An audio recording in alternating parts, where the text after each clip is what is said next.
Assalamualaikum warahmatullahi wabarakatuh. Kaum muslimin yang berbahagia, pertama-tama marilah kita panjatkan puja dan puji syukur kehadirat Allah Subhanahu wa taala yang telah memberikan nikmat iman dan Islam serta diberikannya kesehatan. Salawat serta salam semoga tercurah kepada Nabi Muhammad SAW beserta keluarga, para sahabat, dan orang-orang beriman hingga akhir zaman. Dalam kesempatan hari ini, marilah kita merenung sejenak tentang sesuatu yang telah menimpa kita belakangan ini. Kita harus memahami bahwa kejadian yang menimpa penduduk bumi saat ini merupakan bagian dari paket lengkap penciptaan alam semesta itu sendiri. Sifat dari alam semesta adalah rusak dan menerima rusak. Alam raya ini termasuk bumi dan penduduknya tidak pernah dalam kondisi yang utuh dan aman dari kerusakan atau bencana. Kebaikan dan kerusakan ada dalam keseiringan dan saling melengkapi dalam kehidupan manusia.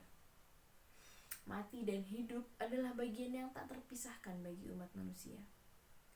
Syekh Wahbah Az-Zuhaili, pakar fikih dan tafsir dari negeri Suriah, menyebutkan bahwa Allah menciptakan maut dan kehidupan semata-mata untuk menguji umat manusia, yaitu siapa di antara kalian yang baik dalam beramal dan juga sebagai balasan atas amalan mana yang pantas diberikan pahala.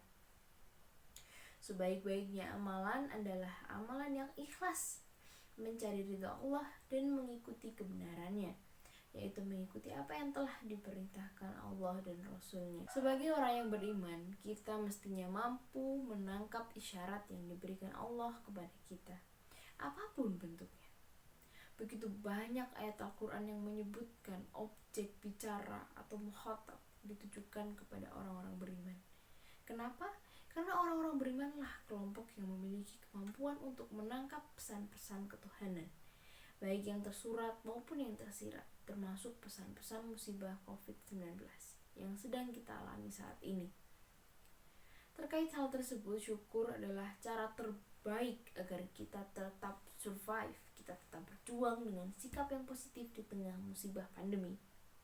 Syukur merupakan cara cerdas orang beriman dalam menghadapi musibah. Syukur adalah wujud penghambaan nyata kepada Allah bahwa manusia sangat bergantung kepadanya. Syukur sekaligus menunjukkan bahwa musibah tidak menjadikan semua proses kehidupan ini berhenti total, apalagi dengan sikap putus asa dengan menuntut keadilan Tuhan. Sebagai warga negara dan seorang muslim harus berikhtiar dengan tetap patuh terhadap kebijakan yang dikeluarkan pemerintah. Kebijakan tersebut bertujuan untuk melindungi keselamatan masyarakat dari penyebaran virus COVID-19. Seorang muslim dalam menghadapi masa-masa sulit di masa pandemi ini harus tetap berhusnuzon kepada ketepatan Allah. Karena dengan sesuatu yang terjadi itu tidak ada yang kebetulan, termasuk musibah yang kita alami saat ini. Hal ini terjadi atas izin Allah Subhanahu wa taala, sebagaimana firman Allah dalam Quran surat At-Taghabun ayat 11 yang artinya tidak ada suatu musibah pun yang menimpa seorang kecuali dengan izin Allah. Dan barang siapa yang beriman kepada Allah, niscaya dia akan memberi petunjuk kepada hatinya. Dan Allah Maha mengetahui segala sesuatu. Dalam situasi pandemi yang melanda Indonesia saat ini, kita harus tetap bersyukur kepada Allah. Allah masih sayang kepada hambanya dengan memberi peringatan atas kekuasaannya. Sebagai hamba yang lemah, kita jadikan kondisi saat ini untuk lebih meningkatkan ibadah dan ketakwaan kita kepada Allah. Ada 3 hal yang ringan bernilai ibadah yang dapat kita lakukan sebagai bentuk syukur seorang hamba atas segala nikmat Allah yang begitu banyak, yaitu zikrullah, membantu orang lain yang membutuhkan dan memelihara karunia Allah.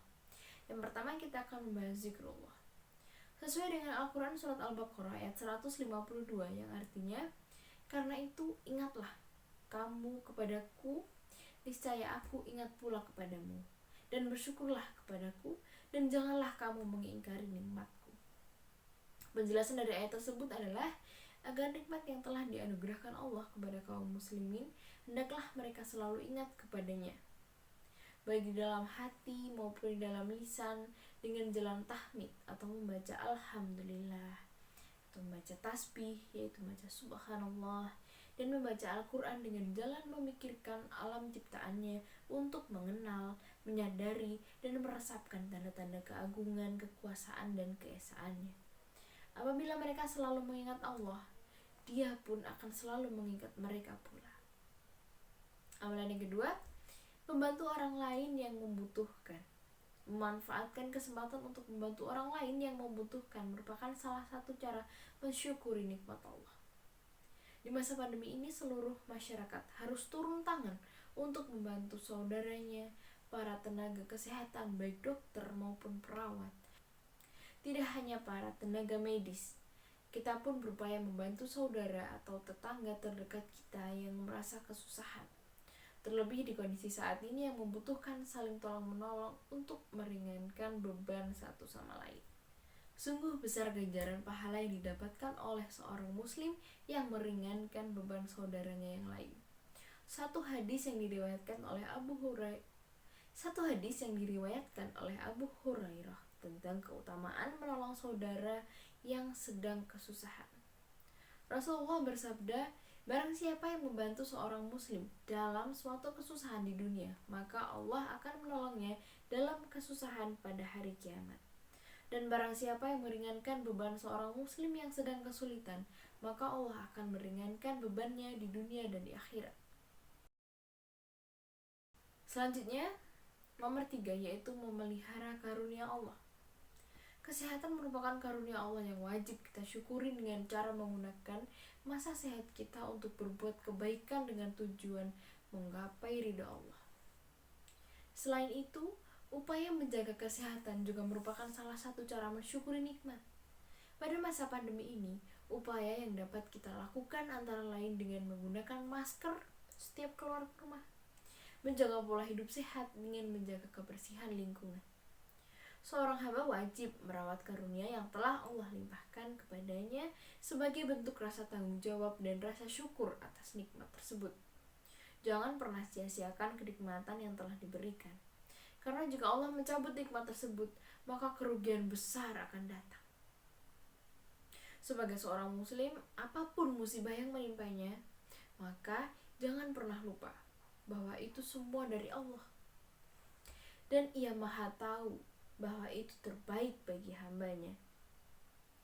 Cukup sekian yang dapat saya sampaikan. Kita tutup dengan melafadzkan Alhamdulillahirabbil alamin. Jangan lupa selalu menjaga kesehatan, selalu pakai masker. Assalamualaikum warahmatullahi wabarakatuh.